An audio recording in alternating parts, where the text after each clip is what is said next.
düzgün deməli qidalanmaq, həm də sağlam beyin deməkdir. Sağlam beyin isə sağlam psixika deməkdir.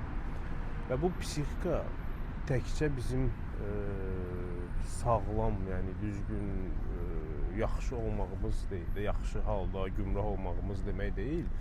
Paralel olaraq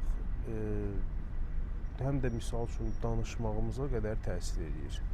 Yəni rahat beyin, sağlam beyin həm də səlis danışa bilir, rahat danışa bilir, ardıcıl sözləri bir-birinə qoşa bilir. Çünki içəridə bütün, belə deyək də, lazım olmayan rəfləri artıq boşaldıb, bütün polkaları və oradakı bütün əşyaları, lazımsız əşyaları o tullayır. Yəni bomboş olur. O danışaraq başqa şeylərdən düşünməyə artıq heç ehtiyac duymur. Belə dostlar, istədim bunu paylaşım.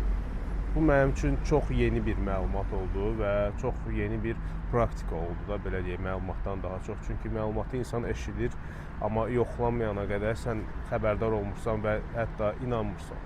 Yoxlayandan sonra isə görürsən, wow effekti yaranır və deyirsən, oyda, bu da var imiş. Yəni, həqiqətən insanın sağlam qidalanmağı beyindəki bütün çərçivələri dağıtmağa başlayır və səlis danışmağınıza, özünüzü daha rahat, daha komfortlu hərəkətlərinizə, belə deyək, köməklik edir. Belə dostlar, sağlam olaq, aktiv olaq, yediyimiz qidalara fikir verək, hətta baxdığımız vizuallara belə fikir verməliyik. Yəni, gördüyümüz görüntülər, bu həm də getdiyimiz yerlərə aiddir. Belə, sağ olun dostlar.